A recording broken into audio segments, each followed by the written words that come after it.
ஒரு முறை புத்தர் ஒரு கிராமத்துக்கு போயிருந்தார். அந்த கிராமத்தில் இருக்கிறவங்க எல்லாரும் புத்தரை வணங்கி அவருடைய அருள் உரைகளெல்லாம் கேட்டு நல்ல வழி நடக்கிறதுக்கு ஆசைப்பட்டு ஓடினான். நிறைய அவர் உபதேசங்களும் சொன்னார். எல்லாரும் கேட்டுட்டு சந்தோஷப்பட்டு இருந்தார். ஆனால் அதில் ஒருத்தர் என்ன பண்ணால், இதெல்லாம் வெறும் போலி, உட்காந்து உபதேசம் பண்ணிட்டுருக்கு, இதை இத்தனை பேருக்கு கொண்டு கேட்க வர கேட்குறது, இதுக்கெல்லாம் வெறும் போலிகள், வெறுமா வாயால் உபதேசம் பண்ணிட்டா அதை கேட்டு எல்லாம் ஆயிடுமா, எல்லாம் நடந்துமா, இதுக்கெல்லாம் போகாதங்க, இந்த உபதேசத்தினால எதுவும் பயனே கிடையாது அப்படின்னு கத்தினான். அவன் கத்தது புத்த பிட்சுவனுடைய காதுகளையும் விழுந்தது, புத்தரோட காதலையும் விழுந்தது. அவர் தான் சாந்த சுரப்பி தானே, பேசாமல் இருந்தது. அப்புறம் ஒரு ஷீடன் அனுப்பிச்சு, அந்த ஆளை கொஞ்சம் இங்கே கூப்பிட்டுங்களா அப்படின்னு சொன்னேன். இந்த மாதிரி புத்தர் உங்களை கூப்பிட்றார், வாங்கோ அப்படின்னு. அந்த வடையன்கிட்டலாம் நான் போக முடியாது, இந்த ஆளை ஏதாவது 4 காசுக்கு பிரயோஜனமாக இருக்கணும், இதனால நமக்கு ஒரு 4 காசுக்கு பிரயோஜனம் கிடையாது, வேஸ்ட்டு டைம். இப்படி எல்லோரும் காசுக்கு பிரயோஜனம் இல்லாத அவரோட உபதேசங்களை கேட்டுட்டு வேஸ்ட் பண்ணிட்டு இருக்குங்க. ஒருத்தனுக்குமே புத்தி இல்லை, எனக்கும் புத்தி இல்லைன்னு வச்சுக்கோங்களே அப்படின்னு வேகமாக கத்தினான். அது அப்படி இல்லை. இப்போ புத்தர் உன்னை கூப்பிட்றார், அங்கெல்லாம் போக முடியாது, அந்த மடையன்னு சொல்கிறதெல்லாம் கேட்க முடியாது அப்படின்னு கத்தினான். இன்னும் புத்தர் அந்த சீடன்கிட்ட, புத்தர் உனக்கு நிறைய பணம் தரான், பார்க்க சொல்கிறேன்னு சொல்லுவேன். பணம் தரார் அப்படின்னே ஏதோ வழி போகுது, அவன்கிட்ட சொல்லணும்னு சொல்லியோ, இதோ காசு பணமாவது வரதோலையோ அப்படின்னு சொல்லிட்டு அவன் புத்தர்கிட்ட நின்னான். நின்ன உடனே புத்தர் சொன்னேன், என்னப்பா வேணும் உனக்கு அப்படின்ட்டு. ஒன்றுமே இல்லை எனக்கு, ஒன்றுமே இல்லை எனக்கு. ஒரு காசு இல்லை, ஒரு பணம் இல்லை, ஒரு மனைவி இல்லை, ஒரு மக்கள் இல்லை, ஒரு வாழ்க்கை இல்லை, எனக்கு எதுவுமே இல்லை, எனக்கு ஒன்றுமே இல்லை. எனக்கு வர ஆத்தத்துக்கு அப்படியே என்ன பண்ணேன்னு தெரியாது. இன்னும் இந்த மாதிரி உள்ள 2 ஊராக போயின்ட்டுருக்கீங்க நீங்கள் அப்படின்னு கேட்டேன். அப்போ அந்த புத்தர் சிரிச்சுட்டு, உனக்கா ஒன்றும் இல்லைன்ற அப்படின்னு கேட்டேன். ஆமாம், என்ன இருக்கு, எனக்கு ஒன்றுமே இல்லை. அதோட இந்த மாதிரிலாம் ஊர் ரொம்ப பேசிட்டு மரத்தில் இருந்து உட்காந்து எல்லாம் பார்த்தா அச்சு போட்டலாமல் ஆத்திரவாதி எனக்கு அப்படின்னு சொன்னேன். உனக்கு என்னப்பா வேணும்? நீங்கள் தான் காசு தரேன்னு சொன்னீங்களாமே, அத்தை வாங்கி ஒழிஞ்சு போகலான்னு வந்தேன், அவ்வளோதான். அவங்க உபதேசம் எல்லாம் கேட்கறதுக்கலாம் நான் வரல. சரி, எவ்வளோ காசு வேணும்? இதுக்கு லட்சமாக கோடியாக பணம் வேணும் எனக்கு அப்படி.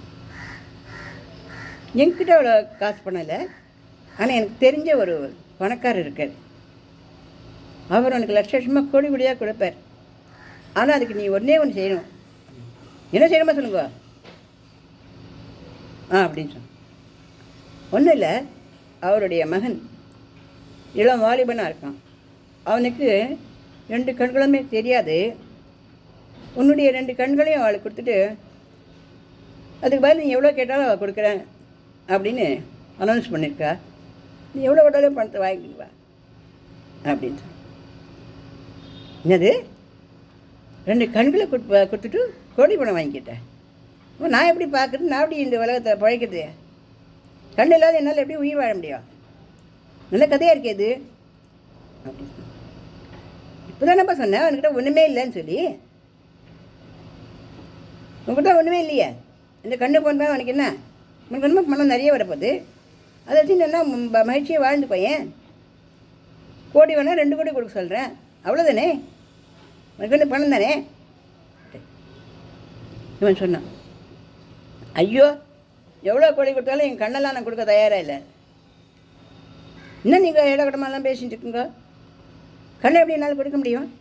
நீங்கள் கொடுப்பீங்களா அப்படின்னு. எனக்கு அவசியம் இல்லை. எனக்கு கோடி கோடியே பணம்லாம் வேண்டாம். எனக்கு எந்த ஆசையுமே கிடையாது. அதனால் அந்த ஆசையெல்லாம் ஒன்று ஒரு ஆசையில் கண்ணையும் கொடுக்கணும், காதையும் கொடுக்க முடியல. அதனால் நான் கண்ணை கொடுக்க மாட்டேன். எனக்கு பணம் ஆசை இருக்குன்னு கண்ணெல்லாம் கொடுக்க முடியுமா? கண் எவ்வளோ வசதியான்னு தெரியுமா?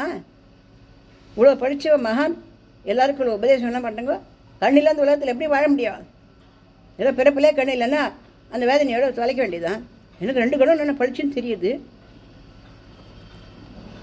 அப்புறம் நான் எப்படி அதை கொடுத்துட்டு நான் காசு வாங்கிக்க முடியும் அப்படின்னு பேசப்பட்டோம். இப்போ தானே எனக்கு ஒன்றுமே இல்லைன்னு சொன்னேன். இப்போ பார்த்தா எனக்கு 2 கண்ணு இருக்குது, 2 கண்ணுக்கு 2 கண்ணுக்கு 2 கண்ணு இருக்குது. அதை கொடுக்க முடியாது, கொடி கொடியாக கொடுத்தாலும் கொடுக்க முடியாதுங்கிற. ஆமாம், எனக்கு 2 கண்ணு வேணும். உனக்கு 2 கண்ணு மட்டும் இல்லை, 2 கண் இருக்குது. உன் உடம்புல உசுர் இருக்குது. உன்னோட உடம்பு உறுதியாக இருக்குது. வாட்ட சாட்டமான கைகாலமாக வச்சுட்டுருக்க. நீ கொஞ்சம் யோஜனை பண்ணி பார்த்து நீ உழைச்சியானா நீ எவ்வளோ கொடி கொடியாக சம்பாதிக்கலாம் தெரியுமா? அதை விட்டு எனக்கு ஒன்றும் இல்லைன்னு சொல்லிட்டு இருக்கியே. ஒன்றுமே இல்லாட்டில் கூட இந்த உயிர் இருக்குதே. உயிர் எது கொடுத்து உனக்கு?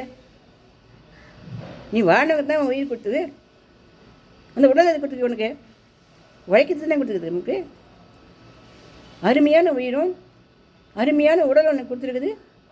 உனக்கு போய் ஒன்றும் இல்லைன்னு சொல்கிற நீ அப்படி. உடனே அந்த இளைஞனுக்கு புத்தியில் ஏறித்து, என்னோடய அறியாமையை நீங்கள் நீக்கி விட்டோங்கோ. இனிமேல் ஒன்றுமில்லைங்கிற அந்த வார்த்தையை நான் சொல்ல மாட்டேன். நம்ம உடம்புல உயிர் இருக்கிற வரைக்கும், நம்ம உடம்புல பலம் இருக்கிற வரைக்கும் நாம் உழைச்சி இந்த உயிரை காப்பாற்றி 4 பேருக்கு நல்லபடியாக இருக்கும்படியாக நம்ம வாழணும். இதை நீங்கள் எனக்கு சொல்லி தந்துட்டோங்கோ, என் கண்ணை திறந்து விட்டுட்டோங்கோ அப்படின்னு சொல்லி வணங்கினானா. இல்லைப்பா இவ்வளோ சண்டை போட்டேன், இனிமேல் சண்டை போட மாட்டேன். இந்த மாதிரி சொற்பொழிவுகளும் இந்த மாதிரி உபதேசங்களும் ஒரு உயிரையும் ஒரு உடம்பையும் ஒரு மனுஷனையும் ஒரு உலகத்தையும் எப்படி தூக்கி நிறுத்துறது அப்படிங்கிறத நான் தெரிஞ்சுட்டேன். இனிமேல் நான் இதெல்லாம் வேஸ்ட்டான பேச்சுன்னு நினைக்க மாட்டேன். வார்த்தைகள் நம்மளை தூக்கி நிறுத்துறதுங்கிறது நான் தெரிஞ்சுட்டேன் அப்படின்னு சொன்னான்னா. இது ஒரு சின்ன குட்டி கதை. அப்படி இருந்தாலும் இதிலே நம்ம தெரிஞ்சுக்க வேண்டியது என்ன அப்படின்னா, இந்த உடம்பு அப்படிங்கிறது நமக்கு பெரிய ஒரு சொத்து, ஆஸ்தி. அதில் இருக்கிற உயிர் அப்படிங்கிறது அதை விட விலை மதிப்பில்லாத ஒரு பொருள். அதனால் எனக்கு ஒன்றும் இல்லையே அப்படின்ற வார்த்தையை யாருமே சொல்லக்கூடாது. இந்த உடலும் உயிரும் ஒட்டின்னு இருக்கிற வரைக்கும் நமக்கு இந்த உலகத்தில் வாழறதுக்கு உரிமை இருக்குது. நம்ம வாழறதுக்கு மட்டும் இல்லை, 4 பேருக்கு நல்ல வார்த்தைகள் சொல்லி உபயோகமான வேலைகளை செஞ்சு கொடுத்து உபயோகமான செயல்களை செஞ்சு உயர்வாக வாழறதுக்கே நம்மளுக்கு உண்டான சான்ஸை கடவுள் கொடுத்துருக்கு. இந்த கதை பிடிச்சினா லைக் பண்ணுங்க, ஷேர் பண்ணுங்க, சப்ஸ்கிரிப்ஷன் கொடுங்க. நன்றி.